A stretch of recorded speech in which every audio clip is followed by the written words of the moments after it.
Oi pessoal, tudo bem? Comigo tudo certo. Hoje eu tô aqui para falar com você sobre esse clássico aqui, O Morro dos Ventos Uivantes, da Emily Brontë. Mas antes de eu começar a falar sobre esse livro, eu queria pedir que vocês, se vocês estão me assistindo aqui no YouTube, por favor, assine meu canal aqui embaixo. Se vocês estão me vendo no Instagram, por favor, vai até o link na minha bio e assina lá meu canal, beleza? Bom, assim, eu não sei nem por onde começar a falar desse livro, sabe? Porque é um clássico. E, bom, ele é um clássico que é um pouco complicado de ler, ele tem um enredo um pouco truncado, porque são muitos personagens e vários desses personagens têm o mesmo nome. Eles casam entre si, então fica um pouco confuso. Mas ele, mesmo assim, ele não deixa de ser um romance maravilhoso. Eu li ele pela primeira vez quando eu tinha 16 anos, ou seja, isso já faz quase 20 anos.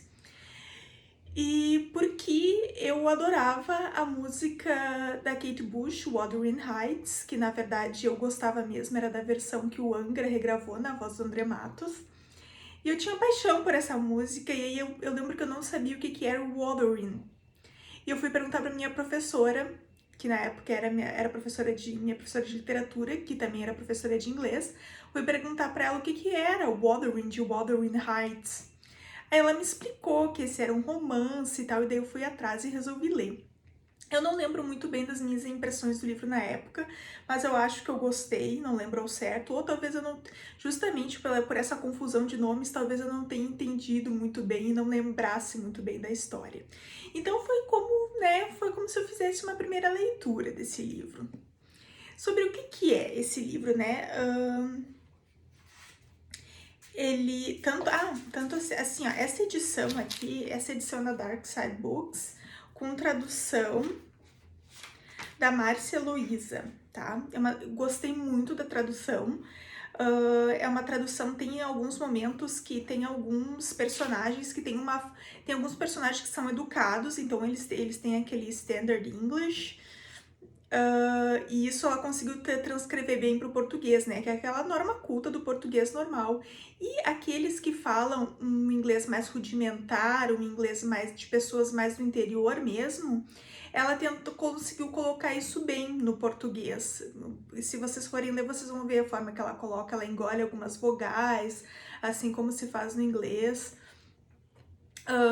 Ela não, algumas concordâncias ela não coloca, etc. E eu acho que ficou muito bem traduzido, né?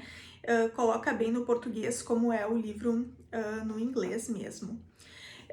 Essa edição eu achei belíssima, da Dark Side Books. Ela tem algumas ilustrações muito bacanas e tal. O que eu tem várias aqui no meio que eu achei muito bonitas, assim. Todo o trabalho gráfico é muito bonito.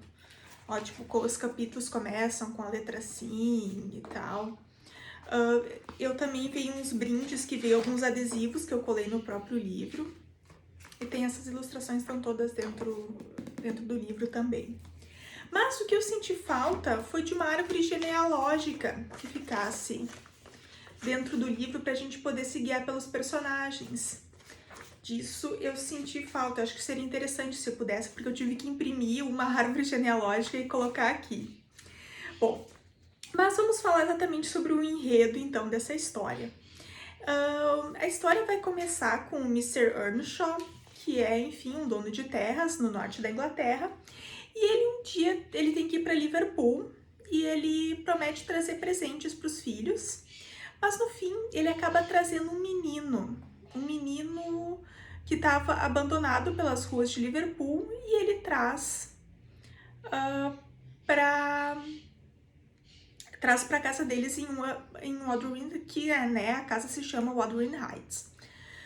Esse menino, ele vai se dar muito bem com a filha do Earnshaw, que é a Catherine, mas não vai se dar bem com o Hindley, tanto que eles vão ter depois uma disputa, né, quando o Earnshaw morre, o Hindley vai maltratar muito o Heathcliff. E a Catherine, por sua vez, o Heathcliff e a Catherine vão ter uma relação muito próxima, vão se criar juntos, vão brincar sempre juntos, estar sempre juntos.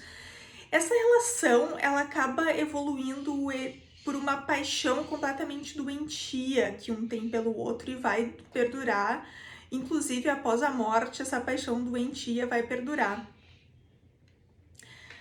Como isso que eu acho que é a parte, digamos assim, até um pouco meio, não sei se não sei se dá pra chamar de um romance gótico, tá? Mas tem esse ar meio gótico, tem cenas de necrofilia, porque enfim, né, o Heathcliff não aceita a morte da Catherine, ele quer ser enterrado ao lado dela, essa coisa toda. Bom, e aí, como eu falei, eu comentando o livro tá uma confusão, mas é que o livro é confuso, gente. Ele é maravilhoso, mas ele é confuso. Então, o Heathcliff e a Catherine vão crescer juntos, e quando a Catherine tá na idade para casar, ela queria muito poder casar com o Heathcliff. Mas como o Heathcliff não tinha dinheiro nenhum, e assim, não é só a questão que o Heathcliff não tem dinheiro, mas ele é um cara pouco refinado. Ele é um cara que não tem bons modos, não tem aqueles modos ingleses, né? Que tanto se valoriza. Ele não sabe falar direito, ele não tem estudo. E ele também tem algumas referências no romance à cor da pele dele. Alguns chamam ele de cigano, porque, enfim, né, de gypsy. Alguns chamam ele de... você faz uma referência ao fato da pele dele ser escura. E tanto que se tem, né, se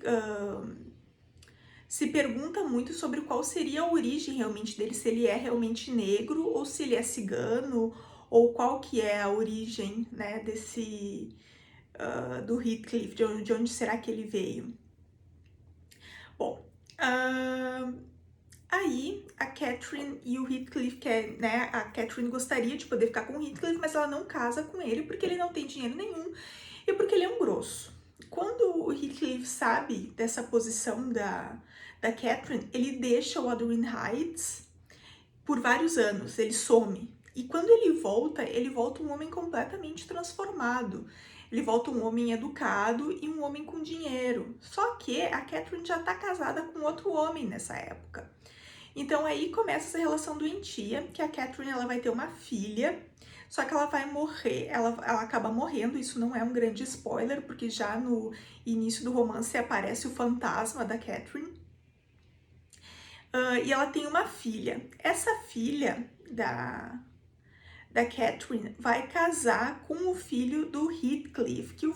Bom, e é uma confusão, porque depois o Heathcliff acaba casando com a cunhada da Catherine, enfim. Mas enfim, ai gente, eu nem consigo comentar mais o enredo de tão confuso que ele é, né? A Emily fez isso, é confuso, mas é maravilhoso, gente. É um romance que se passa nos moors, né, que aqui foi traduzido como charneca, que são esses morros. Eu acho que se fosse traduzido num bom português aqui, gaúcho, seriam essas espécies de coxilhas que tem no norte da Inglaterra, onde venta muito e faz muito frio. Então tu sente o frio, tu sente o desespero desses personagens. E uma coisa assim, uma amiga minha, a Ana Iris, definiu muito bem esse romance. Todo mundo é muito doentio nesse romance. Ninguém presta nesse romance. Então, eu acho que isso dá um certo brilho para esses personagens, sabe? A gente odeia eles, porque eles são muito ruins uns com os outros, são muito maldosos uns com os outros. Eu acho que essa é a grande graça do romance, né? Apesar de ser um enredo um pouco confuso, tem esses personagens por quem a gente nutre, né, essa antipatia. Então, é um clássico, gente, né, não desnecessário indicar a leitura, mas assim, eu gostaria de particularmente indicar essa tradução aqui da Dark Side, que tá muito boa, tá? Então era isso, gente, era isso que eu tinha para comentar dessa obra-prima. Um abraço e até a próxima!